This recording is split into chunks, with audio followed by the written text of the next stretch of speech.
영노화 프로젝트 일주일 후 만난 참가자들. 안녕하세요. 어서 오세요. 피부 나이가 3살이나 높았던 주현 씨는 탄력을 살리기 위해 최근 괄사 마사지를 시작했습니다. 도구로 진피를 자극해 탄력을 올리는데요. 이게 중력에 의해서 피부가 처지기도 하고 또 우리가 주로 쓰는 근육만 쓰게 되는데 이 괄사 마사지를 통해서 안 쓰는 근육도 좀 활성화시키고 그런 영향을 좀 받고자 괄사 마사지를 열심히 하고 있어요. 영노화를 위해 저분자 콜라겐 펩타이드를 섭취하는 것도 잊지 않는다고요. 이거를 먹었더니 피부가 확실히 부들부들해지는 느낌이 들어요. 일단은 세수를 할 때 이게 느낌이 달라요. 한편 피부 노화와 탈모로 고민 많았던 이의수 씨는 콜라겐과 함께 비오틴을 꾸준히 챙기고 있는데요. 비오틴을 섭취하는 것에서 그치지 않고 피부에 좋은 재료들과 혼합해서 팩으로 만들어 쓰고 있습니다. 이전 같으면 귀찮아서 안 했을 테지만 프로젝트 기간 동안은 하루 한 번 천연 재료를 이용해 피부를 관리하고 있죠. 건조증이 극에 달했던 두피에도 팩을 꼼꼼히 발라주는데요. 아무래도 안 하는 것보다는 이렇게 좀 해놓으면은 얼굴이 좀 촉촉하니 그냥 세수하면은 좀 괜찮더라고요. 비오틴이 든 저분자 콜라겐 펩타이드도 빼놓지 않고 챙겨 먹었습니다. 드디어 약속된 2주가 끝나고 한자리에 다시 모인 두 사람. 과연 두 사람의 피부에는 변화가 생겼을까요? 동일한 조건에서 피부 상태를 확인해 봤는데요.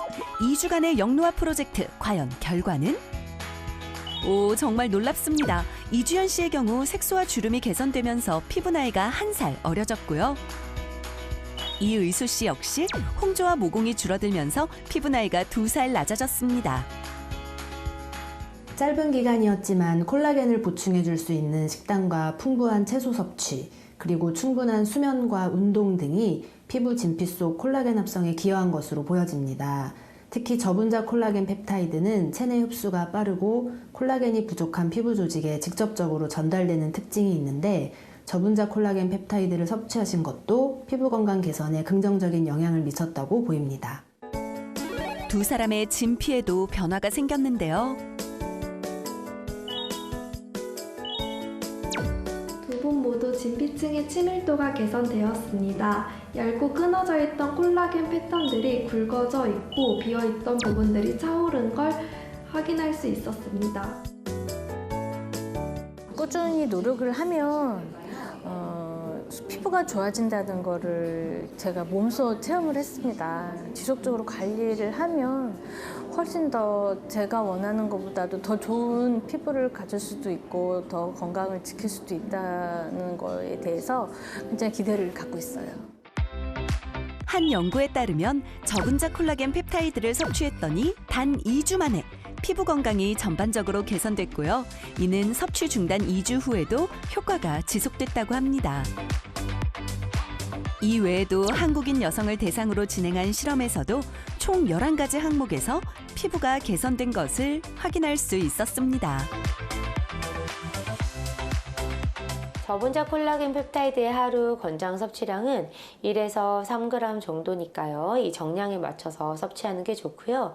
보다 안전한 콜라겐을 섭취하기 위해서는 식약처의 인정을 받은 안전한 원료인지 또 인체 시험 결과가 있는 콜라겐인지 살펴보는 게 좋겠습니다. 그리고 저분자 콜라겐 펩타이드는 생선에서 추출한 것이기 때문에 생선 알러지가 있는 분들은 전문의와 꼭 상담 후에 섭취하시기 바랍니다.